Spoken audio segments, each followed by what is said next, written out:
Bien, bueno chicos, ¿me escuchan por favor? Para poder iniciar una vez, ¿sí? Sí, doctor, sí se la escucha.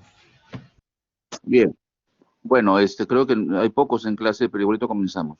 Muy buenas tardes, yo soy doctor Roberto del Castillo Parodi, soy médico traumatólogo del Hospital de Emergencias José Casimiro Ulloa. Hoy vamos a ver lo que es teoría acerca de lo que es cadera y muslo, ¿no? Afecciones traumáticas, toda la parte de lo que se denomina la articulación coxofemoral, que es la cadera, y el muslo o el fémur diaficiario, que es lo que vamos a hacer hoy. Bien, eh, el fémur, ¿no? Se divide en una clasificación, que creo que algunos ya la han visto, que es la clasificación AO, en, en números, ¿no? Y en segmentos, y después el trazo de fractura. En este caso, el fémur es el número 3, ¿no? Creo que ya la gran mayoría ha visto este tipo de clasificación, que es entre números y letras. El fémur proximal, que es el que vamos a hablar ahora, es el número 3-1, el 31, ¿ya? Eso es lo que vamos a hablar en el día de hoy. El fémur proximal, aquí lo ven, ¿no? Tenemos lo que es la fractura de cabeza y cuello y las fracturas trocantéricas y subtrocantéricas. Las de cabeza y cuello son consideradas intracapsulares, y las extraarticulares serían las trocantéricas, y las subtrocantéricas son aquellas que se inician en el trocánter menor y van hacia abajo por lo menos unos 5 centímetros. Todo esto es lo que se considera en sí cadera, ¿no? Lo que el común denomina cadera, pero realmente es el fémur proximal. Ahora, en la clasificación AO se va a dividir así. La región trocantérica va a corresponder a la letra A, la región del cuello va a ser la letra B y la C la cabeza, ¿ya?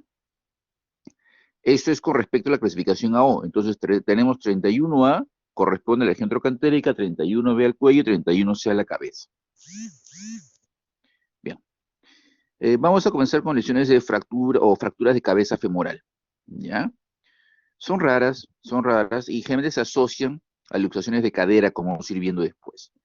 Pueden ser de tipo avulsivas, por hundimiento o fragmentadas, como vamos a ver en esta imagen que sigue. Si ustedes ven, arriba el resumen de las tres imágenes. La primera es una avulsión, o sea, ven que el ligamento redondo ha desprendido el fragmento, desprendido por arrancamiento. En la segunda, vamos a poner el piso. En esta de aquí es el hundimiento, ¿ven? Hay un hundimiento en la parte de acá superior, aquí arriba, perdón, aquí arriba. Y por última, las fragmentadas, ¿no? Que ya vienen con fracturas desplazadas generalmente, ¿no? Aquí vienen estas zonas avulsivas, como ven, pueden ser fragmentos pequeños o más grandes. El hundimiento, ven cómo está hundido aquí. Y por último, las fragmentadas.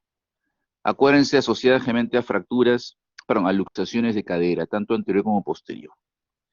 Bien, para hablar de fracturas de cuello y trocantéricas, ya generalmente estamos hablando de pacientes osteoporóticos, pacientes adultos mayores, pacientes, pues, sobre todo mujeres, ¿no? Mujeres. Acuérdense que la osteoporosis es una enfermedad que generalmente da a mujeres por un tema de, de privación de calcio por falta de fijación del mismo, ¿no? Por un tema hormonal. La mortalidad al año oscila entre el 12 y el 36% en estos casos de las fracturas de cadera en sí. La demora en tratamiento quirúrgico mayor de 2 días duplica el índice de mortalidad en el primer año.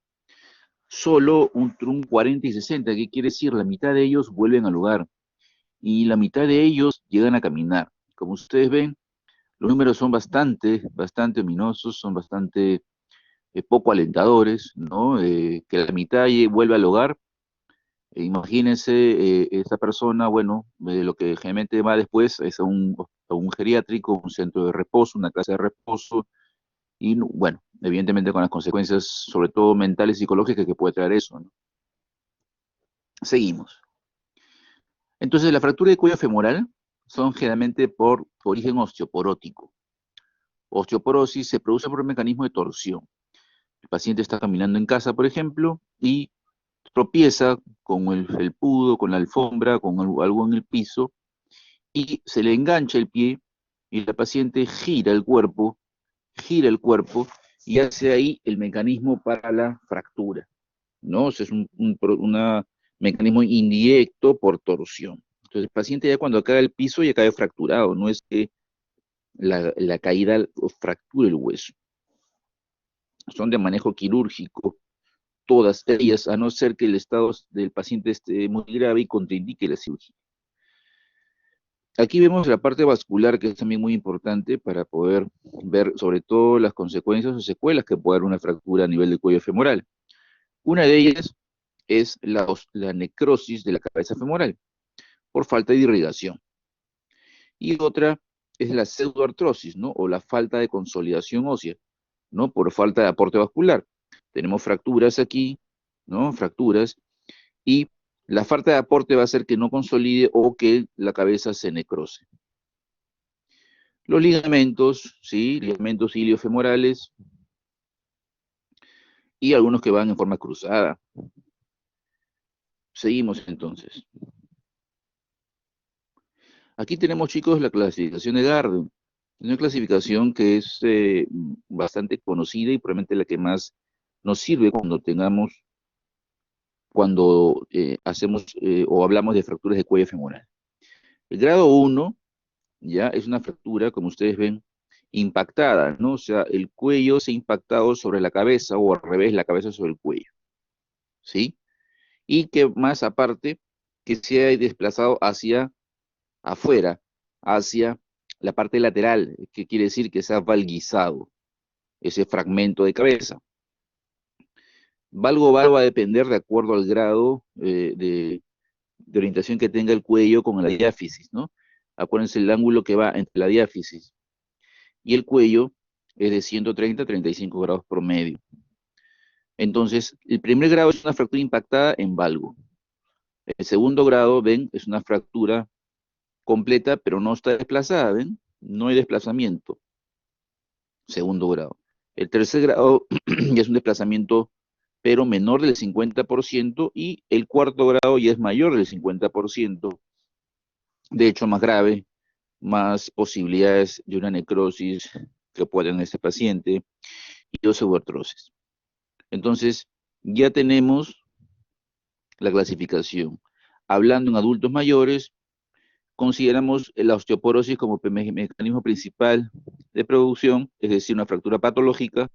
Ahora, en cambio, en adultos jóvenes o personas jóvenes, realmente son por trauma de alta energía, fracturas por accidente de tránsito, caídas de altura, etcétera. Entonces tenemos dos extremos, ¿no? La baja energía en adultos mayores por osteoporosis y la alta energía en jóvenes por fractura traumática. Bien, entonces, bueno, lo clásico es el dolor en la cadera, acuérdense eso, la rotación externa del miembro inferior afectado y también semiflexionado, ¿no? Esos son los signos típicos de una fractura, digamos, de fémur proximal, con la cual el paciente viene en camilla y vamos a determinarlo así. El pie totalmente rotado hacia afuera, eso nos hace hablar que tiene una fractura de cadera. Bien, ahora, ¿qué hacemos? Ya tenemos la fractura de cuello femoral, entonces tenemos que definir qué hacer. Y ahí viene el problema. El problema, digo, porque no es fácil a veces decidir este tipo de cirugías, qué hacer con uno y qué hacer con otro paciente. La norma es que pacientes jóvenes, por debajo más o menos de los 55, 60 años, algunos dicen hasta 65, pero es el promedio, lo que debemos tratar es de hacer esto, osteosíntesis, osteosíntesis con tornillos, ¿sí? La fractura está por acá, ¿sí? La fractura está por acá, la fractura está por acá, entonces se reduce la fractura, puede ser un Garden 1, 2 o 3 o 4, que quiere decir una fractura no desplazada o desplazada, se reduce y se colocan estos tornillos bajo visión pues de rayos X directa, ¿no?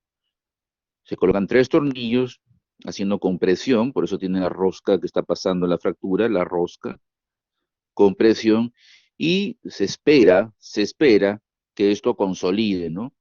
Aún así, el paciente operado en el momento, rápido, con la mejores materiales y equipo, etcétera, podría el paciente igual hacer una necrosis y o una pseudoartrosis. Entonces el paciente hay que explicarle bien que los riesgos igual los mantiene más allá de la cirugía.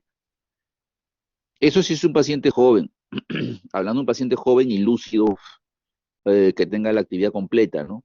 Ahora, si tenemos un paciente ya adulto mayor, más de 60, 65 años, ya optamos por una prótesis. El riesgo ya de necrosis vascular es amplia, ¿no? Y de pseudoartrosis, ya porque la microcirculación no es buena, entonces ya se decide por hacer una prótesis de inicio. Entonces, ¿para qué pacientes? Para pacientes lúcidos y con una gran actividad previa. ¿Qué quiere decir? Que el paciente sea independiente, camine solo, etcétera. En este caso vamos a poner prótesis totales. Las diferencias de totales y parciales vamos a verlas en un rato.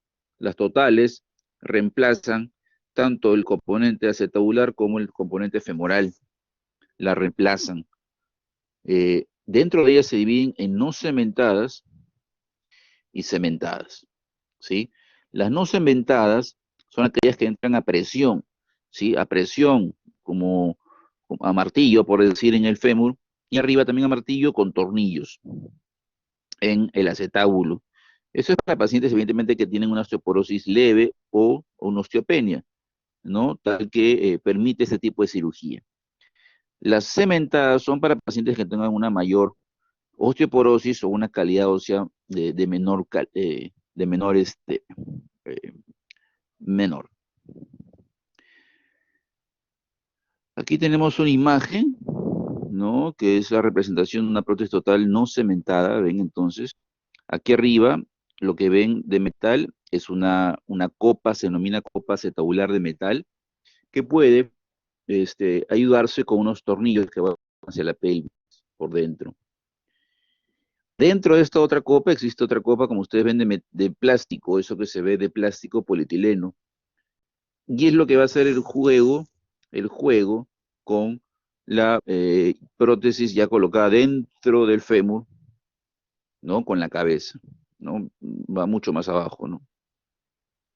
Prótesis total, en este caso, es no cementada.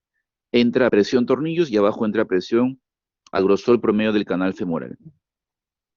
En esta imagen, ahí ven cómo está la prótesis ya colocada, es la prótesis metálica, un tornillo se ha colocado, y aquí adentro la prótesis, como ustedes ven, al mismo casi calibre del canal medular, entra a presión, entra a presión. Seguimos entonces, las artroplastías parciales entonces son para pacientes que tengan poca actividad o nula, porque la fricción que se va a dar va a ser entre la prótesis misma, que es una prótesis, muestras de acá, que van a tener el tamaño casi exacto de la cabeza femoral retirada y van a articular de frente con el acetábulo propio del paciente. ¿Y qué va a pasar entonces? Si el paciente tiene un acetábulo ya con cierto desgaste, ¿no? Entonces, y ponemos esta prótesis para que articule con el acetábulo, va a ser mucha erosión y dolor. Esta prótesis va de frente al acetábulo, entonces vamos a tener una articulación en el tiempo dolorosa si es que el paciente hace mucha actividad. Entonces, por eso es recomendable solamente para pacientes que tengan actividad dentro de casa, poca actividad en general. Esta es ya la prótesis colocada, ustedes ven, va de frente, como ustedes ven, la cabeza sobre la superficie del acetábulo. Entonces, esto es para pacientes que tengan poca actividad o nula actividad. En cambio, las prótesis totales son para pacientes que tengan actividad normal, independiente, porque la fricción se da en la anterior entre el plástico y el metal. Bien, las fracturas trocantéricas, ya estamos hablando del 31A, en AO, son aquellas que se ubican pues a nivel del freno proximal entre trocánter mayor y trocánter menor. Son de manejo quirúrgico también todas ellas. Aquí tenemos, esta es la clasificación AO, entonces tenemos fractura de trazo simple, ¿sí? Son las 31A1, A1. Fracturas con compromiso de la parte lateral son las A2 y las A3 son fracturas que comprometen el trocánter menor y se van hacia abajo. Se denomina también trazo invertido. No comprometen el trocánter mayor. Aquí tenemos 31A1, simples, 31A2, compromiso de pared lateral, y compromiso, digamos, un trazo invertido, las 31A3. Aquí tenemos algunos casos de 31A3. Este es un trazo simple, como ustedes ven, un 31A1. Ahí está, 31A1, esta es la A1, un trazo simple. Este es un trazo invertido, ¿no? Este es un A3. Entonces ven que va hacia abajo siempre la fractura. Y este es un A2, ¿no? Un A2 en el cual hay compromiso de esta pared lateral. Pared lateral. Entonces, son los tres tipos de fracturas de trocantéricas que denominamos.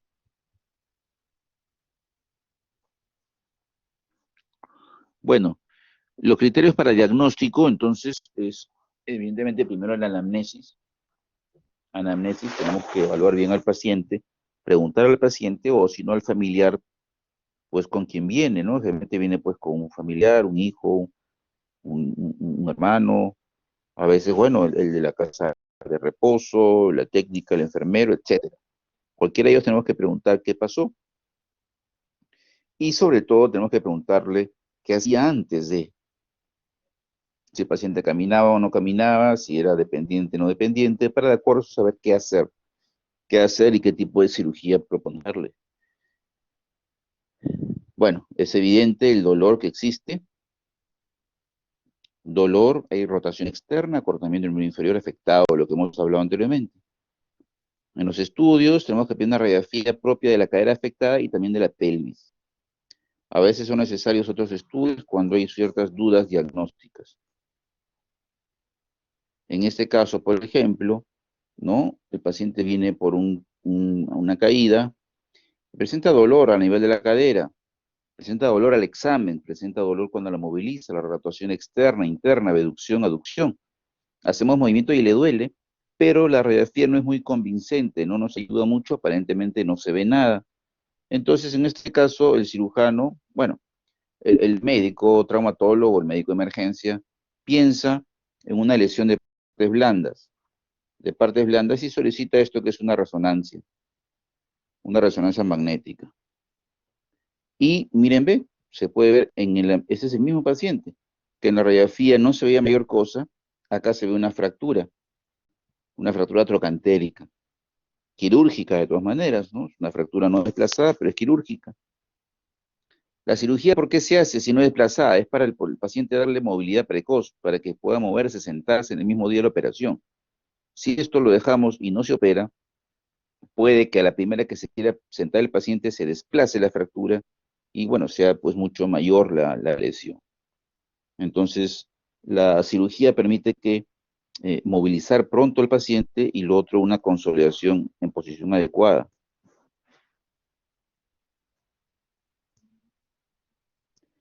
Siempre se le hospitaliza al paciente, se le piden sus exámenes, se le pide su río quirúrgico, radiografía, ¿no? Las pruebas antígenas, hisopados, ¿no? Para ver el tema de COVID, tomografías también de tórax, se está pidiendo siempre para ver el tema de COVID, y los exámenes básicos, pues, de preoperatorio.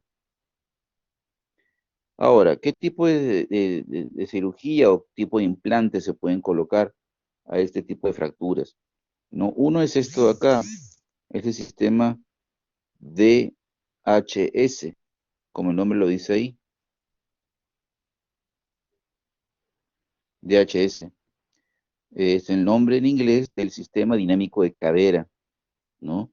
¿Qué es? Como ven acá hay una fractura que ya se ha reducido, se puso en su lugar, y se coloca un tornillo, primero este de acá grueso, roscado, y luego se coloca ya una placa que une, digamos, el tornillo con, colocado con un sistema hacia abajo. Eso, como ustedes ven, tiene un ángulo de promedio de la cadera, 130 común, 130-35, y permite hacer una reducción anatómica, idealmente para fracturas de 31 tipo A1, que quiere decir con fracturas de trazo simple, como ven esto de acá. ¿Qué otras también se pueden hacer? Sí, las tipo 2 también se pueden hacer, pero es más complejo, ¿sí? Entonces, esto es un tipo de osteosíntesis, se llama DHS. Ahí tienen, ¿ve? Aquí se ve la fractura, ahí se ve la fractura, ¿sí? Y aquí ya se colocó el DHS, ¿no? Por acá está la fractura, por acá arriba está la fractura, no le he señalado bien, perdón. Entonces, eso es un sistema dinámico de cadera, osteosíntesis para fracturas, estamos hablando de trocanténicas. Bueno, ahora, si tenemos un tipo de trazo A3, ¿se acuerdan el trazo que comenzaba acá y se iba para abajo? Como ven en este caso, el trocante mayor está libre, no está comprometido. En este caso ya hay un sistema que es el DSS, que es un sistema parecido al DHS, pero entra con una angulación de 95 grados, así entra. Aquí es el tornillo, y entra una placa así de 95 grados. Eso es para fracturas de tipo trazo invertido A3. Tenemos después lo que es el clavo PFN o clavo proximal de fémur, o también clavo cefalomedular. Este tipo de implantes es indicado para cualquier tipo de fractura, para cualquier tipo de fracturas trocantéricas y o subtrocantéricas. Esta es un poco la imagen. Ustedes ven. El clavo entra por la zona pues, de la foseta digital, bueno, acá arriba, y se introduce dentro de la canal medular, ¿sí? Aquí tenemos un tornillo, digamos, en espiral, ¿no? Que entra a nivel de la cuello y cabeza para fijar el sistema, y abajo un tornillo de bloqueo, ¿no? Para evitar que el sistema rote, ¿no? Rote. Este tipo de, digamos, de osteosíntesis se puede dar para cualquier tipo o trazo de fracturas trocantéricas. 3-1A, 3-1A1, A2 o A3 o subtrocantéricas también. Seguimos.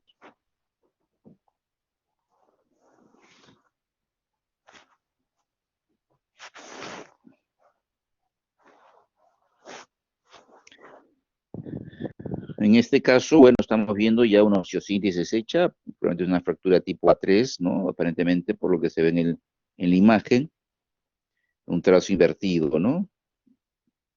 Se coloca, bueno, ahí está, se coloca, por acá entra el clavo, ¿sí?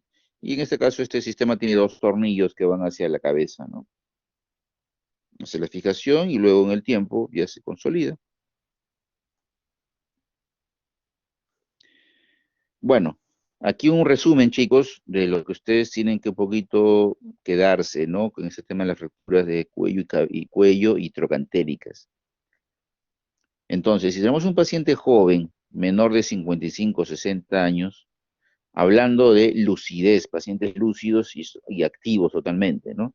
Lo que se trata de hacer es osteosíntesis, salvataje de la cabeza femoral a través de tornillos, ¿no? Tornillos canulados o tornillos simplemente. ¿Ya? Entonces, eso es lo que tenemos que hacer en caso de pacientes jóvenes.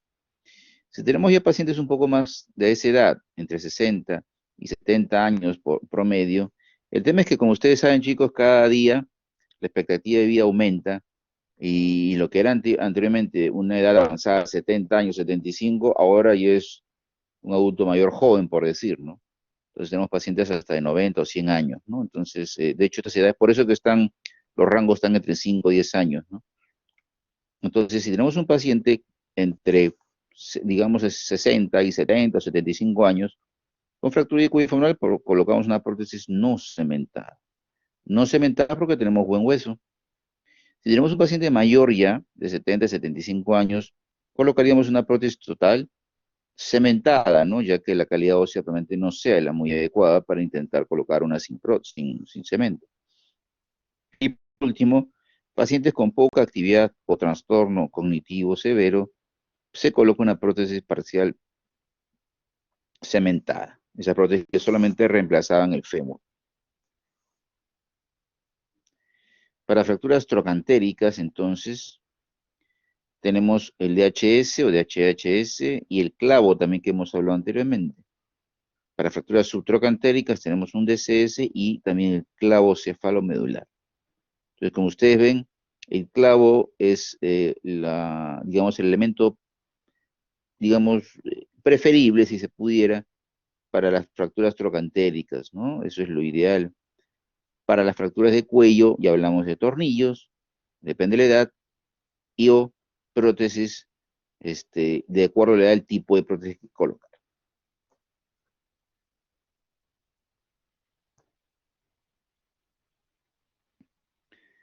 Infección de herida operatoria puede haber, evidentemente, puede haber una infección profunda, por complicaciones de osteosíntesis, por luxación de prótesis, que es otra complicación lamentable, existe, y o una trombosis venosa profunda, ¿no? Son casos en los cuales son complicaciones que pueden ser bien graves, ¿no? Una infección de herida operatoria puede llegar a lo que sigue, que es una infección profunda. Una infección de osteosíntesis o de prótesis en cadera es bien, bien limitante, ¿no? Es una enfermedad que lamentablemente termina muy mal en el tiempo. Que se luxe la prótesis también puede ser, a veces por una caída del paciente o por un movimiento que no tuvo que hacer. Se luxe la prótesis y bueno, eh, si hay suerte se puede reducir en forma incruenta, ¿qué quiere decir? Sin abrir, ¿no? La herida nuevamente, o la cicatriz, por decir, depende del tiempo. Pero si no se puede, hay que hacer una reducción abierta con las implicancias que eso significa, ¿no? Por último, una trombosis venosa profunda. Eso es algo muy grave, ¿ah? Muy grave, que puede llevar a una tromboembolismo pulmonar agudo y probablemente incluso a la muerte. Entonces, estas complicaciones se dan tanto en un posoperatorio.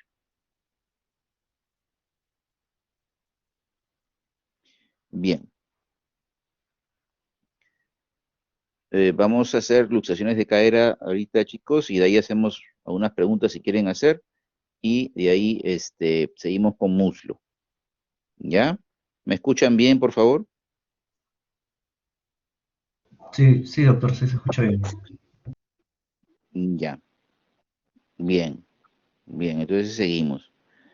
Vamos a seguir entonces con el tema que corresponde a luxaciones traumáticas de cadera, traumáticas, ¿ya? Bueno, acá tenemos que ver, uno, son evidentemente esto en pacientes jóvenes, mecanismos de alta energía, accidente de tránsito, moto, bicicleta, incluso scooter, ¿ah? Todo lo que tiene velocidad ahorita es peligroso. Bueno, precipitaciones de altura, etcétera. Acá tiene que ver mucho también el tema vascular,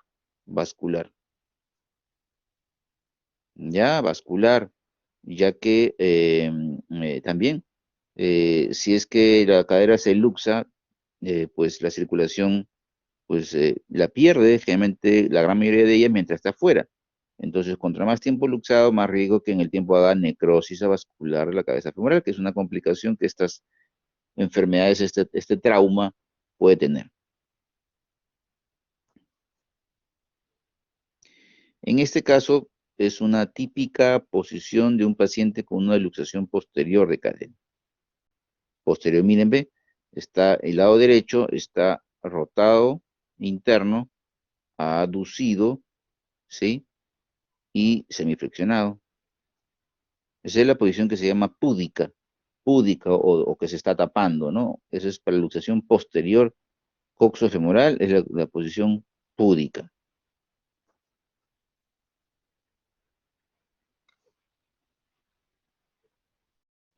En este caso, vemos lo que es la distribución de las posiciones en las cuales se luxa la cadera.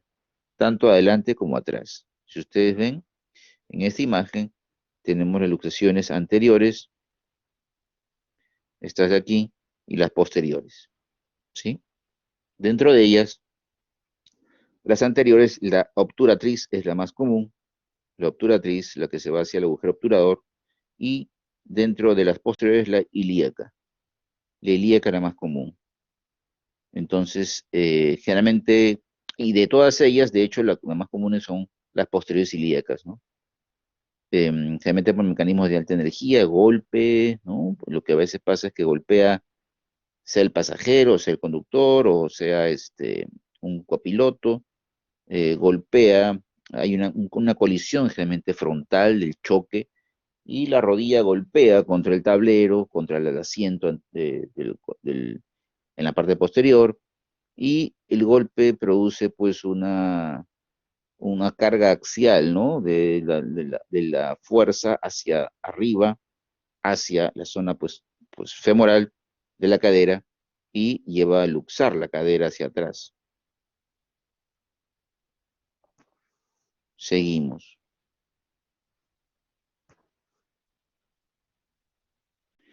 Ahí vemos una luxación obturatriz. Obturatriz. Ven cómo el fémur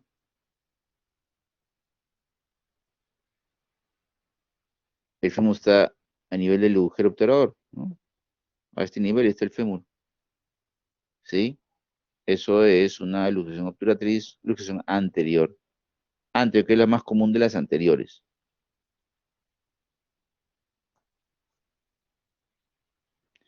Aquí vemos lo que le decía, ¿no? Paciente sentado, cadera en 90 grados, ¿eh? Y el golpe existe a nivel de la rodilla, ¿no? La rodilla está por acá. Entonces golpea acá la rodilla y, bueno, todo el eje se va sobre aquí y luxa, ¿no? Luxa la cadera hacia atrás, pudiendo romper a veces también la ceja posterior, el acetábulo o borde o pared anterior, claro, posterior. Aquí tenemos una posición típica de la luxación posterior de cadera con el miembro en flexión, aducción y rotación interna. Es la tipo C ahí. La respuesta C es, está flexionado el miembro inferior, sí, está aducido, sí, y está rotado interno, posición púdica. Esta imagen es una ilustración pura. Si ustedes pueden ver, si es una radiografía, lógicamente, ¿no? Ahí está el acetábulo completo. Y la cabeza también está correcta. Luxación pura, sin fractura. Ahora, ¿qué otras lesiones se pueden ver en una luxación posterior de cadera? Y eso también es importante que ustedes lo sepan para saber, sobre todo un politrauma, ver que esto está roto aquí, esto está roto allá, mira, ve. Entonces, tiene relación uno con otra cosa. ¿Qué puede tener luxación posterior asociada? Una fractura, como le dije, en el borde posterior del acetábulo, una fractura de la cabeza misma, de la cabeza, y eso es más complicado, ¿no? Puede tener una ruptura de la cápsula, lógicamente, de ligamento también. Hay un riesgo de necrosis, como hemos hablado, ¿sí? Y también lesión del nervio ciático, ¿no? A veces te dejamos la reducción pues un tiempo no adecuado, y ese tiempo que está fuera hace lesión de las partes blandas. En este caso podría lesionar el nervio ciático. Lesiones asociadas, entonces, aquí se ve el reborde acetabular, ¿sí? O denominado ceja posterior ahí, ¿sí? Y aquí, bueno, aparentemente tenemos un hundimiento, aquí una fractura de la cabeza femoral. Bueno, la manera de reducción, que no son fáciles de explicarlas, es mejor verlas siempre. Aquí, o los riesgos de una luxación, uno es una necrosis, eso se produce en el tiempo, a veces hasta los 2 años puede tener riesgo de fractura este paciente. Va a haber dolor, sobre todo el síntoma principal, limitación en el tiempo, de acuerdo a lo que puede hacer en el tiempo, que es una es una artrosis en el tiempo. Pero lo primero que tiene es dolor, dolor, dolor. Luego en el tiempo se va deformando la cabeza y puede llegar a una artrosis. Aquí ven, han solucionado digamos, el desprendimiento de la fractura del borde posterior del acetábulo con un par de tornillos. Un par de tornillos. Actualmente es mejor colocar placas, dan más contención y más seguridad. Aquí una tomografía. Miren cómo está de fuera la cabeza del lado derecho, perdón. En este caso, si ven la primera imagen de la izquierda con una flecha, eso significa que es un fragmento que se ha quedado ahí y podría en este caso molestar. A veces es como una piedrecita que está por ahí. Y si molesta mucho, hay que retirarla a través de una artroscopía, ¿no? Una cirugía vía televisión. Entonces, siempre en luxaciones pedir tomografía es mejor. Siempre en luxaciones pedir tomografías. A veces se nos escapan pequeñas lesiones que no vemos en las radiografías. Esto es una fractura, como ustedes ven aquí en el lado izquierdo, una fractura ya de la cabeza femoral. Miren cómo se ha partido ahí. Y en este caso deciden hacerle ya una prótesis en el momento, ¿no? Cuando la cabeza se fractura, las posibilidades de curación son menores. Entonces, en este caso han decidido hacer una prótesis, digamos, de entrada.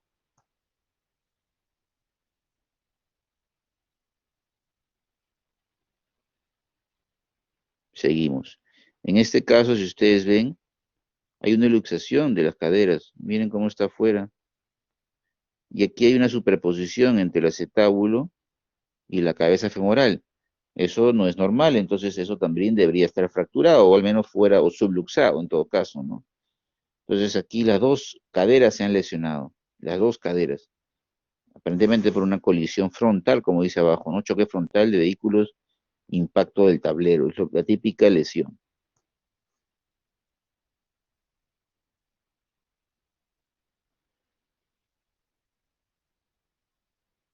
Aquí entonces vemos la misma imagen, pero más en acercamiento.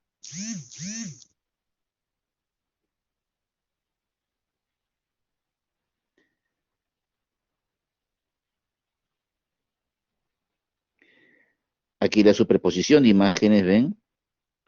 Y aquí también atrás. Entonces a este paciente se le somete a una tomografía y esto es lo que se encuentra, miren, ¿ve? Miren cómo está fracturado, ¿no? Fracturado la cabeza femoral, como tiene la fractura, la misma, y la otra cabeza, miren cómo está, y un fragmento adentro. Bien.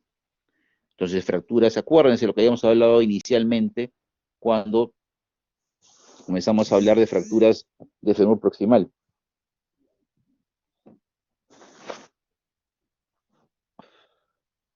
Cabeza femoral se asocia a fracturas, a luxaciones de cadera, perdón. Seguimos. Aquí hacen osteosíntesis con placas, perdón, con tornillos o clavitos en ambas cabezas femorales.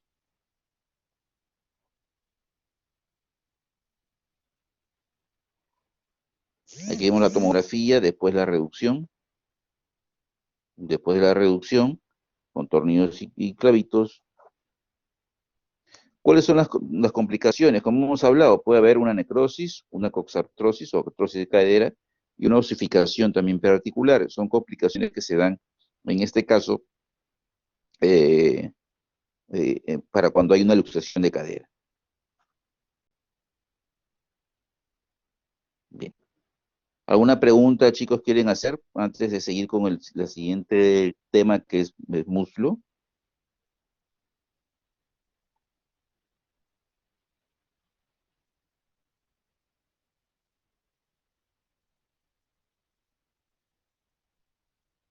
A ver, chicos, me escuchan, ¿no? ¿Una pregunta quieren hacer, por favor? Acerca de lo que es fracturas de cadera, luxaciones de cadera.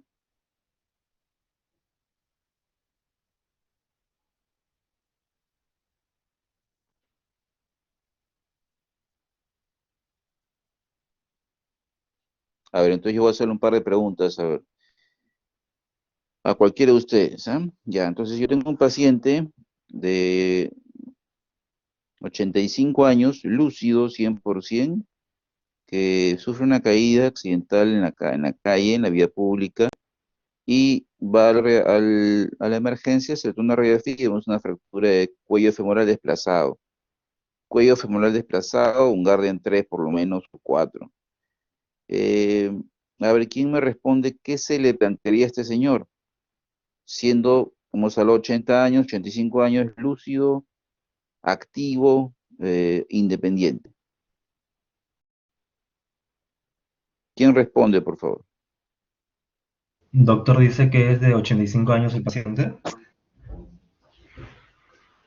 85 años, lúcido, independiente. puede ser una prótesis cementada, Una prótesis cementada. ¿Por qué cementada? Está bien, eh, pero dime por qué. porque normalmente en estas personas tiene una baja densidad ósea, ¿no? Calidad ósea, y por lo tanto también el hecho de riesgo de hacer osteoporosis, ¿no?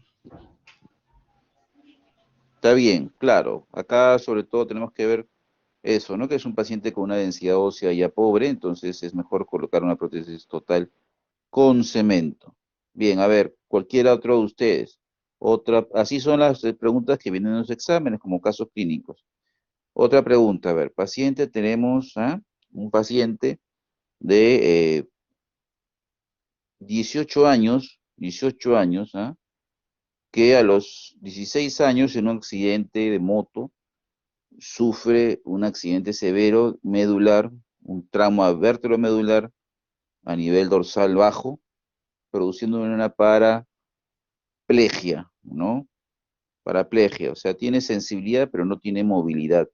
El paciente evidentemente anda en silla de ruedas o en cama y pasa que el personal técnico en el momento del aseo del paciente hace un movimiento brusco de rotación de piernas sobre el cuerpo y es una fractura de cuello femoral que presenta dolor. Entonces, aquí, ¿quién me dice qué opción sería la mejor para este señor?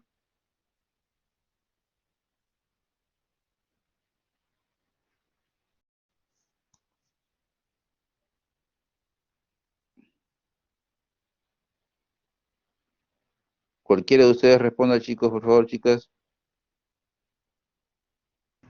Doctor, Doctor, A ver, Jimena levantó la mano. sí, doctor, sería una artroplastia parcial por la poca movilidad que tiene el paciente. Bien, también respondió alguien por ahí también escrito. Sí, ¿no? Acuérdense, entonces, no tiene mucho que ver la edad, ¿ya? Podemos tener pacientes de 100 años, y yo operaba pacientes hasta de 105 años, que tienen cierta actividad, ¿no? Entonces, a mayor actividad, la idea es colocar una total cementada o sin cemento, ¿no? Para no postrarlos, ¿no? Porque si yo un paciente, digamos, de 80 años, 85 años, 90, lúcido, independiente, total, que se fractura en calle porque y fue a la calle a comprar sus cosas, le pongo una prótesis parcial, ¿no? Eh, la calidad de vida va a ser muy pobre de ella, ¿no? Ya que va a tener mucho dolor, ¿no? Y no va a poder hacer lo que anteriormente, antes de la caída, fractura hacía. Ya con una prótesis parcial no va a poder salir a la calle a caminar, no va a poder ir al mercado, no va a poder hacer nada, ¿no? Porque no es para eso. Entonces tenemos que tener mucho cuidado en hacer una buena anamnesis, unas buenas preguntas, ¿no? Y sobre todo tener en mente su estado de lucidez y su estado físico de independencia previa a la caída, previa. Ahora hay pacientes que se hospitalizan lúcidos, pero hacen trastornos a veces de confusión, ¿no? Propios a veces de el paciente que está fuera de su casa, ¿no? Los pacientes adultos mayores son como niños. Cuando tú los sacas de su ambiente común, de su casa, pues tiene una reacción pues totalmente confusa, ¿no? Y no confundirnos con eso y no pensar que es un paciente pues que está ya desorientado, pues con demencia senil, ¿no? Porque es algo transitorio. Este paciente después vuelve a su casa y vuelve a la lucidez que tenía anteriormente. Entonces hay que tener mucho cuidado en esos momentos de no confundirlo, si no pensé que es un paciente demente y poner un tipo de cirugía y de pronto cuando recupera ya la cirugía que hicimos no fue la adecuada, ¿no? Entonces tenemos que tener presente todo eso. A ver, otra pregunta hago, otra pregunta para cualquiera de ustedes. Tenemos un paciente, producto de un accidente de tránsito, que tiene una fractura trocantérica, un paciente de 45 años, mujer, con una fractura trocantérica por un atropello, una fractura de tipo 31A3, 31A3. A ver, ¿qué opción podríamos pensar en esta persona para colocarle?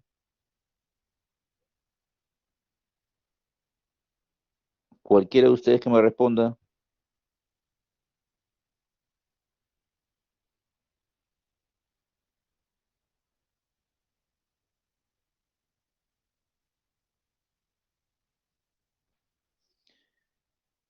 Bien, bien, bien. Ahí Jimena ha dicho la respuesta correcta. Es un DCS versus un clavo cefalomedular.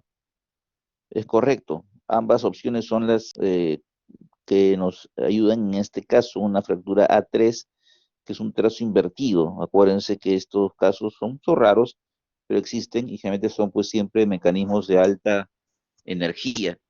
Alta energía. Entonces, tenemos un DCS versus un clavo cefalomedular. Bien, bien. A ver, una pregunta última para cualquiera de ustedes. Ya tenemos entonces un paciente, un paciente, mujer de 60 años, cae en casa y presenta una fractura trocantérica de 31A1, es decir, un trazo simple. ¿Qué opciones quirúrgicas podríamos tener en este caso? Cualquiera de ustedes, por favor.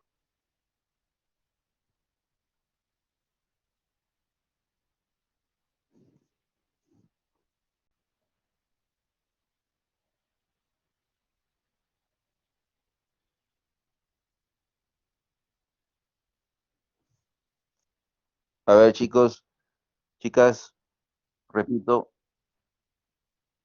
está bien, Paola ha respondido, un DHS o un clavo cefalomedular también. Es correcto. Entonces, ahí tenemos que ver eh, el tipo de fractura. Acuérdense, un tipo A1 es muy diferente que un A3. ¿Ya? En un A3 jamás nos va a ir un DHS, jamás, ¿no? Como en una A1 no nos va a ir un DCS, ¿no? Pero sí a ambos puede ir un clavo cefalomedular, por eso es que probablemente sea una indicación actual más utilizada, ¿no? Porque es un sistema mucho más versátil que nos permite utilizarlo en cualquier tipo de fracturas trocantéricas. Bien. ¿Alguna pregunta, chicas, quieren hacer, chicos, sobre este tema de cadera, por favor?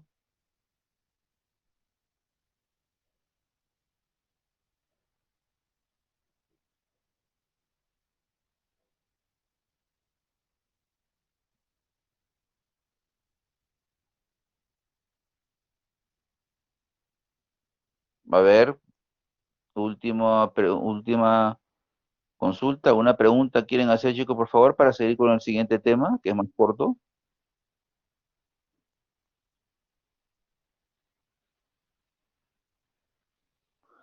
Bueno, está todo claro aparentemente, entonces seguimos con el siguiente tema, que es afecciones traumáticas de muslo, de muslo. Entonces, generalmente son hablando de adultos jóvenes, accidentes de alta energía, aplastamientos, atropellos, precipitaciones, caídas de altura, etcétera. Tenemos que ver bien, esos pacientes son la gran mayoría adultos jóvenes que por mecanismos de alta energía se fracturan. Son de manejo quirúrgico, evidentemente, este tipo de fracturas siempre en adultos. Aquí un poco de recuerdo del fémur, la diáfisis que tiene esa curva anterior, que tiene cierta rotación, ¿sí? Y que es, bueno, en lugar de múltiples inserciones musculares que vamos ir viendo. Bueno, ya creo que en la clasificación AO ustedes han visto la clasificación para las fracturas diaficiarias de cualquier hueso, y son iguales para todos. Sí, aquí vamos a ver entonces, hablamos 3 fémur, 2 diaficiario, ¿sí? Diaficiario, y el A habla de trazos simples, ¿no? Trazos simples. El primero, que es el espiral, ¿no? Que es así. Este es el hueso, ¿no? Fracturado en espiral, ¿sí? Este es el tipo 1. El tipo 2 es una fractura oblicua, ¿ven ahí? Oblicua. Y el tipo 3 ya es una fractura transversa, transversa. Ahí tenemos la clasificación de las fracturas trocantéricas de trazo simple diaficiarias. Perdón, fracturas diaficiarias, disculpen, que son las 3, 2 con trazo simple diaficiario. Trazo sea espiral, sea oblicuo corto u oblicuo largo en este caso. Seguimos. Aquí, por ejemplo, ya estos son los casos más complejos, que son los tipo C. Un fragmento intermedio, esa es la fractura segmentaria que se denomina, y una fractura con varios fragmentos, se llama la fractura conminuta o polifragmentaria. Esta es la tipo B, igual que en cualquier diáfisis femoral, vemos que acá existe un tercer fragmento, ¿ven? Un tercer fragmento, que puede ser simple o puede ser el fragmento, pero roto, ¿no? Pero es un tercer fragmento que existe en la fractura. Esta es la clasificación, entonces AO, acuérdense, las A, ahí están abajo, trazo espiral, trazo oblicuo largo, oblicuo corto, ¿sí? Tenemos ahí, un momentito.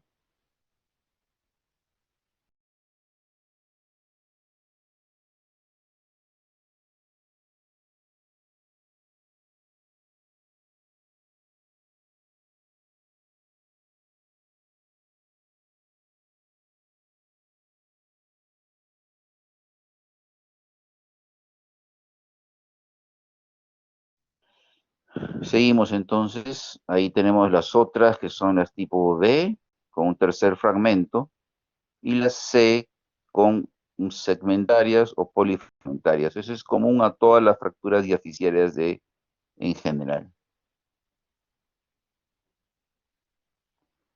Seguimos aquí, los músculos de la cara anterior del muslo. Sí, ahí está el sartorio que cruza. Vamos a pintarlos. El sartorio que cruza, ¿sí? Vasto lateral, vasto medial, por dentro. Acá los aductores, ¿sí? Aquí están los aductores, ¿sí? El cuádriceps en general. Más hacia la parte lateral, el tensor de la fascia lata que hemos visto.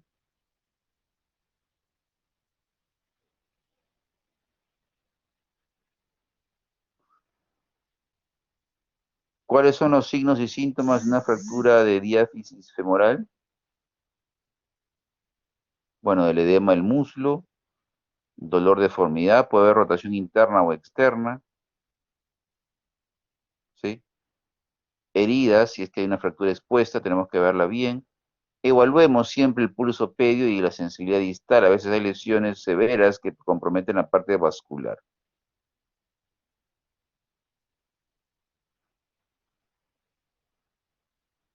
Heridas tenemos que ver.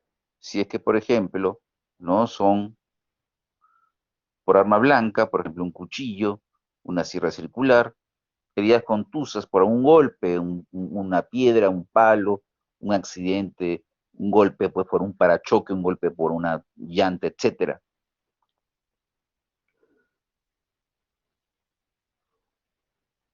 heridas contuso penetrantes, por ejemplo, cornadas, empalamientos, mordeduras, ¿no? Son heridas pues más, digamos, de mayor consideración.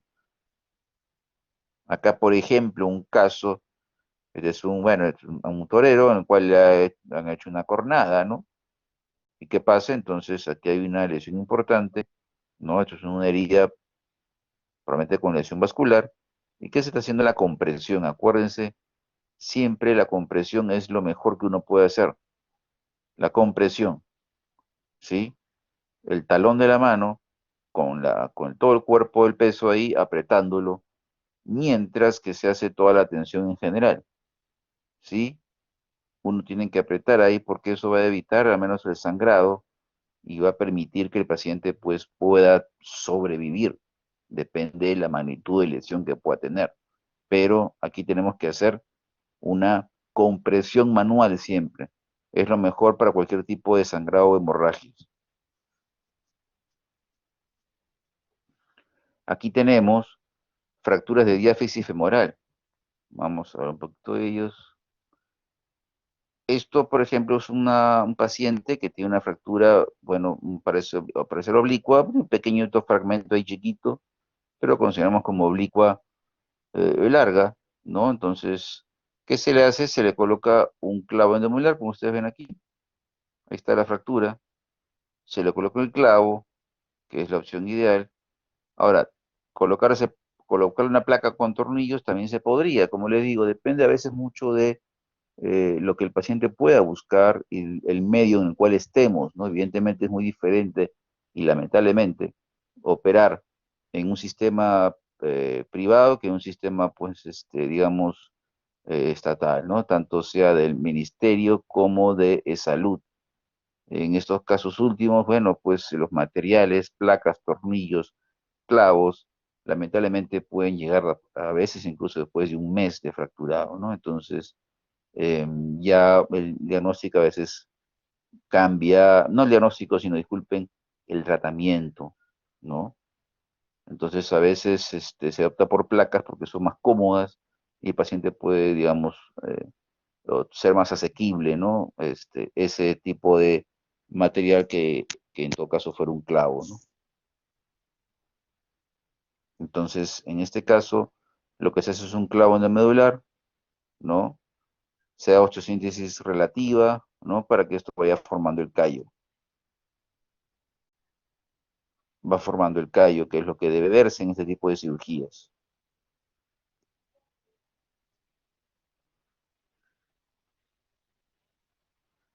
En este caso, no vemos el clavo, ¿no? Un clavo endomedular muy parecido a este de aquí, ¿ven? Pero ya tiene, pues, los bloqueos, como ustedes ven arriba. Fíjense, este de aquí tiene bloqueos que se van a la cabeza femoral y otros que se van hacia la región trocantérica mayor y menor. Abajo también tenemos tornillos de bloqueo, acuérdense, para evitar la rotación. Entonces, esto nos sirve para fracturas diaficiarias, ¿no? Diaficiarias.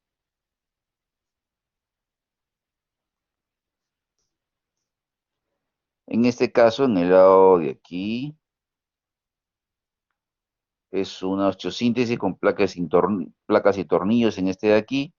Y en este de aquí ha habido una fractura, si ustedes ven, bueno, está de costado, pero el paciente tiene una prótesis de cadera, ¿no? Se ve aquí la cabeza, ahí la cabeza femoral, y se ha hecho una fractura por debajo se ha colocado una placa lateral, ¿no? Como ustedes ven ahí, con unos alambres que enrollan en sí a la zona de la cadera, y abajo, digamos, una placa, pues ya la misma placa simple, ¿no? En este caso, otro de aquí es una fijación externa. Fijación externa.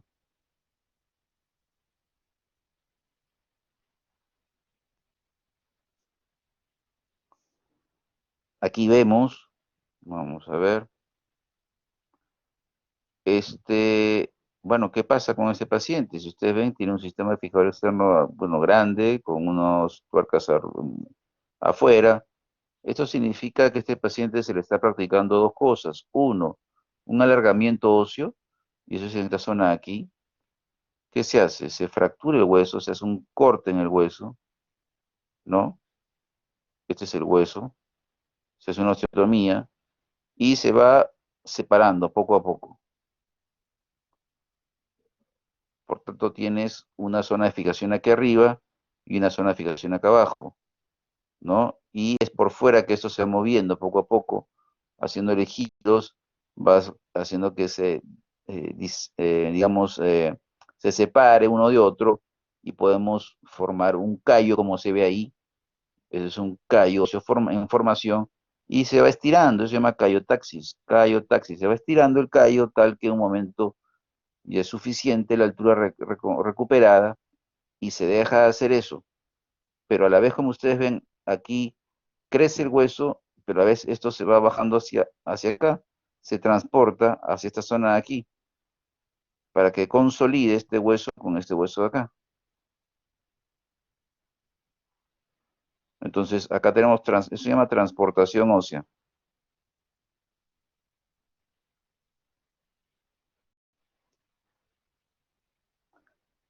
Transportación ósea, ¿ya? O sea, transportas un segmento de hueso, como ustedes ven, de arriba hacia abajo. De arriba hacia abajo. ¿Seguimos? En este caso es una osteosíntesis con una placa convencional, con un tornillo interfragmentario, si ven ahí. Sí, se coloca, bueno, se cierra la fractura y se coloca uno o dos tornillos de la fractura y luego se coloca ya la placa, ¿no?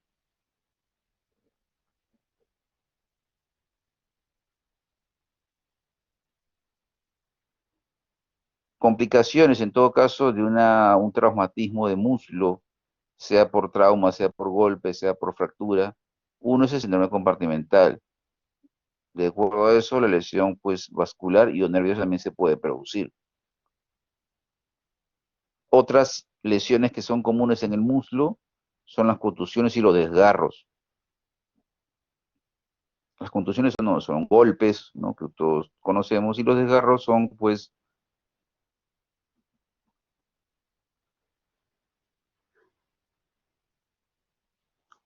los desgarros son lesiones musculares que se producen en músculos, a veces fatigados, ¿no? Que quiere decir ya sobreentrenados, que ya tienen el cansancio muscular que se denominó fatiga muscular, y o en pacientes que no están entrenados, habitualmente jugadores de fin de semana, que lo que más hacen al ir allá es, más que jugar es desgarrarse.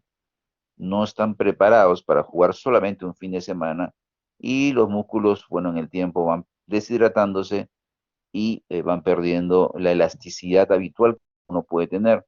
Por tanto, a veces es más factible que uno sufra un desgarro a mayor edad y menor entrenamiento. El dolor, en ambos casos, es un dolor agudo, ¿no? El desgarro es un tirón brusco que uno siente, como si fuera un golpe. Hay edema depende del desgarro donde sea. Equimosis en los días y limitación funcional. Va a haber dolor, ¿no? El paciente no va a poder caminar, no va a poder hacer actividades de habitual demanda por un tema, pues, dolor, de dolor. Eh, para esto se solicitan estudios como ecografías, por ejemplo. En todo caso, si pudiera ser mejor, una resonancia es más concluyente.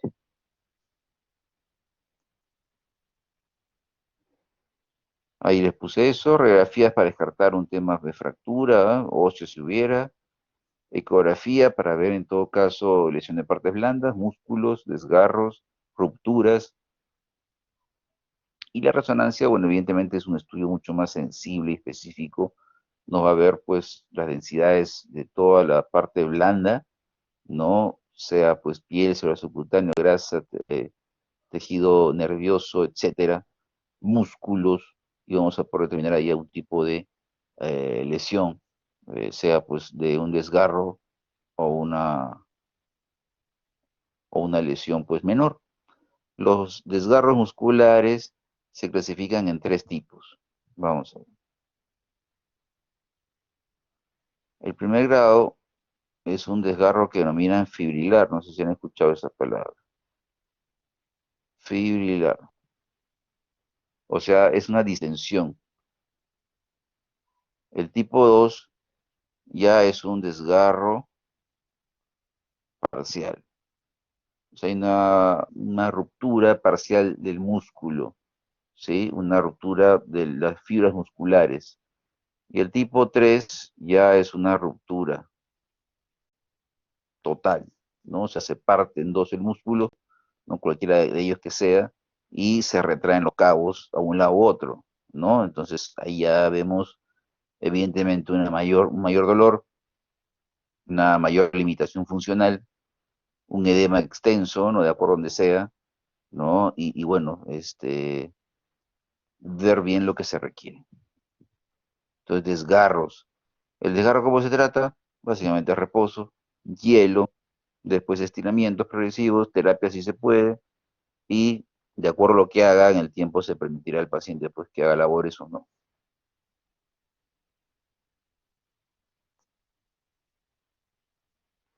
Esta es una imagen típica de un desgarro muscular, ¿no? Ustedes cuando vean de pronto que el paciente presentó dolor, en este caso esto es casi hueco popliteo, ¿no? Casi.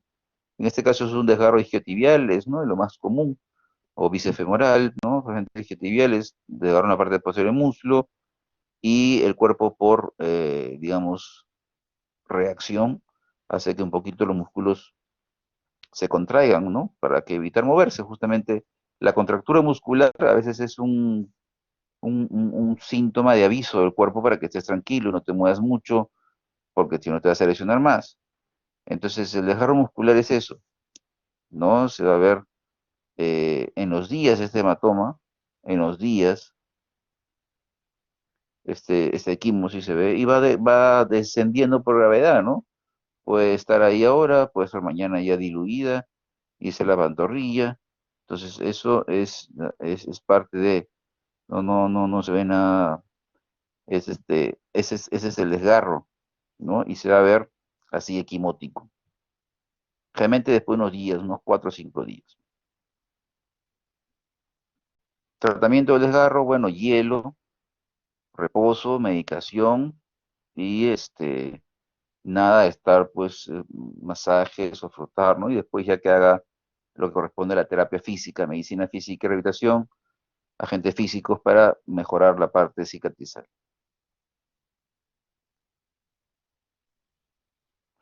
En este caso, miren, ves una imagen de resonancia. De resonancia, ustedes comparen un muslo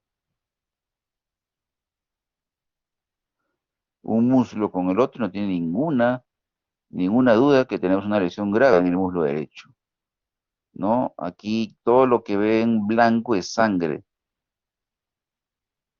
Todo lo que ve en blanco es sangre. Entonces ahí hay una lesión muy importante, ¿no? Que habla de un desgarro, ¿no? Tanto así que es una ruptura muscular, ¿no? Aquí hay un pedazo de músculo, ustedes ven, aquí otro,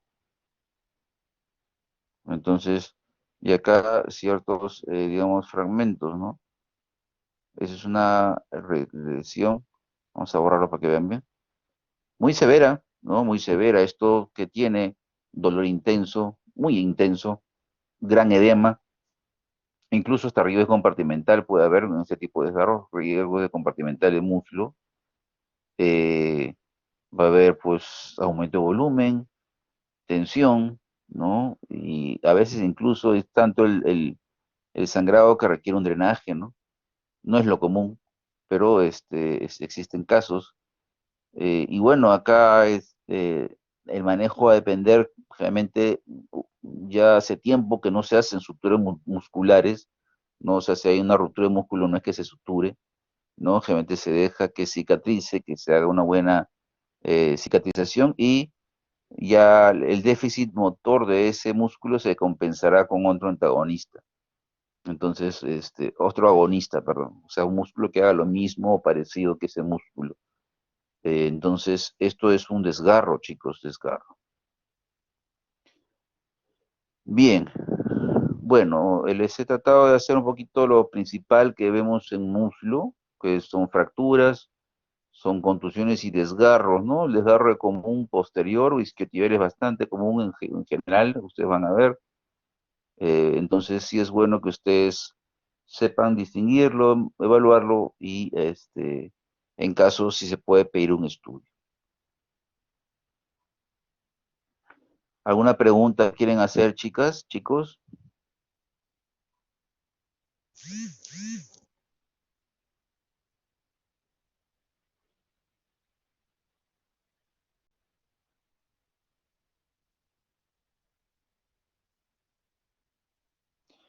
A ver, chicos, les vuelvo a repetir, ¿me escuchan, por favor? ¿Alguna pregunta quieren hacer sobre el tema de muslo? Todo claro, doctor. Muchas gracias.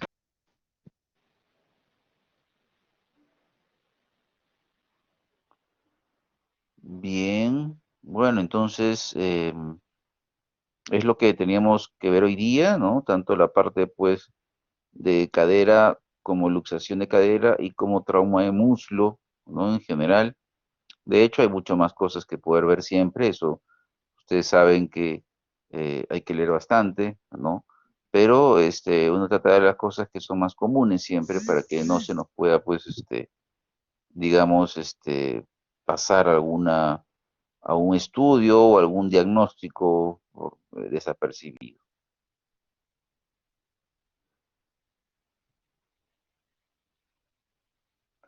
Bueno, entonces chicos, si está todo claro, ya será pues conmigo hasta otro momento y ya estudien bastante, cuídense mucho y ya nos estamos comunicando en cualquier momento y ya mañana me veo con mi grupo que va a Casimiro y yo, que hacemos la práctica de Casimiro y yo. Muchas gracias a ustedes, cuídense mucho, muy buenas tardes que tengan todos.